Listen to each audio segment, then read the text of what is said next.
Good afternoon again, Norla. Yes, good afternoon. As you say, Chris Froome will be riding to Paris this afternoon to his third Tour de France victory, just the 8th man in history to win 3 Tour titles or more. But just what does that mean in terms of context? Well, the man beside me can help with that. Brian Cookson, the president of the UCI. Brian, just how great an achievement is this that Chris Froome has managed his third Tour de France win in just 4 years? Well, to win 1 Tour de France is an incredibly wonderful achievement. To win 3 in such a short period of time, that's fantastic.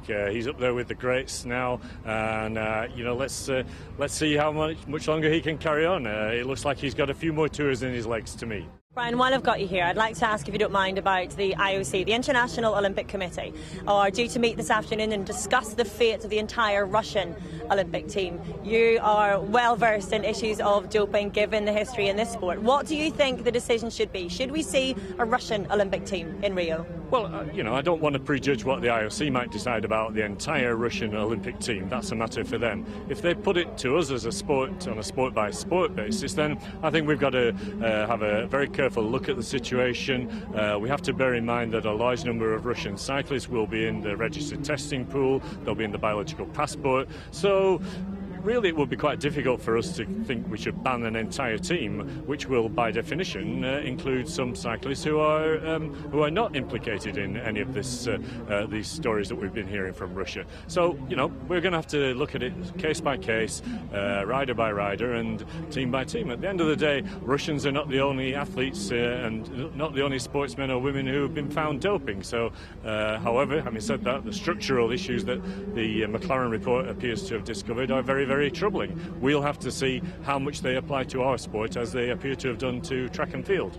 I know you're a busy man, so one final quick question. Doping of a different sort, mechanical doping as it's now known. What kind of tests have you undertaken for mechanical fraud at this year's Tour? Okay, well, that kind of mechanical fraud, that sort of cheating, we have a magnetic resonance test. We've tested many thousands of bikes over the course of this Tour de France. We've been working with the French authorities. We've been testing thermal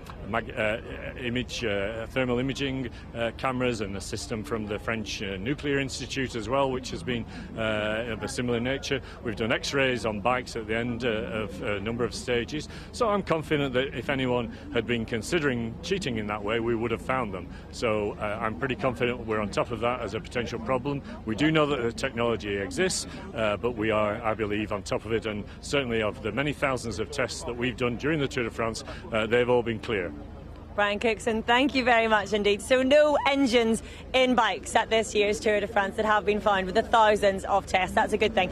So what we know from Brian Cookson is that from a cycling point of view, whatever happens with the IOC this afternoon, it would seem like the Russian cyclists are deemed to be well enough within a testing pool in cycling, known to be a strict sport, that we may well see Russian cyclists at the Olympics, if indeed the IOC decide to give that decision out to each of the international federations. Today, though, it's all about the excitement. It's all about the racing. Chris Froome will be riding to his third Tour de France victory here on the Champs-Elysees, and right now the women's race is underway. La Course, there is plenty of racing action in Paris here today.